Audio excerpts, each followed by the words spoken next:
ভিক্ষুককে চাউল দিয়ে বিদায় দিলে কিন্তু আপনার জীবনে বিপদ আসতে পারে। অনেকে আমরা ভিক্ষুককে চাউল দিয়ে বিদায় করে দেই। মনে রাখবেন, ভিক্ষুককে কখনো খালি হাতে তাড়িয়ে দেবেন না, কেননা নবীজি সাল্লাল্লাহু আলাইহি ওয়াসাল্লাম এটা নিষেধ করে দিয়েছেন। আল্লাহ পাক রব্বুল আলামিন নিজেও নিষেধ করে দিয়েছেন।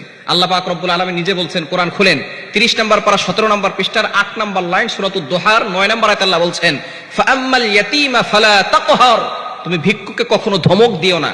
যারা সাহেল, যারা ভিক্ষুক, তাদেরকে কখনো ধমক দেওয়া যাবে না।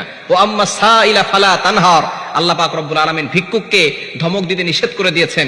এজন্য আমাদেরকে সব সময় এই বিষয়ে খেয়াল রাখতে হবে। ফাআম্মাল ইয়াতীমা ফালা তাকহার ওয়া আম্মা সাইলা ফালা তানহার, আল্লাহ পাক রব্বুল আলামিন এতিম, অসহায়, মিসকিন, গরীব যারা আছে তাদেরকে তাড়িয়ে দিতে নিষেধ করেছেন। তবে দুঃখজনক হলেও সত্য, আমরা অনেকে তাড়িয়ে দেই না, তবে অনেকে আমরা চাউল দেই। ভিক্ষুক যারা আছে তাদেরকে চাউল দেয়। আবার অনেক সময় যাকাতের সময় আসলে যারা গরিব মানুষ তাদেরকে লুঙ্গি দেয়, কেউ শাড়ি দেয়। খবরদার, এই ধরনের ভুল কখনো করবেন না। যাকাতের টাকা দিয়ে লুঙ্গি, শাড়ি কিনে দেওয়া, এটা কিন্তু ইসলাম সাপোর্ট করে না। ইসলাম এটাকে নিষিদ্ধ ঘোষণা করেছে। আপনি যাকাতের কিছু দোকান আছে, যাকাতের শাড়ি কিনে, যাকাতের লুঙ্গি কিনে তারা এক একজনকে লুঙ্গি দেয়, শাড়ি দেয়। এখন আপনার তাকে দিচ্ছেন 300 টাকা দিয়ে একটা শাড়ি, কিন্তু তখন শাড়ি তার কাছে হতে হতে এত হয়ে গেছে যে এখন এত শাড়িতে সে কি করবে, শাড়িগুলো সে বিক্রি করতে যায়।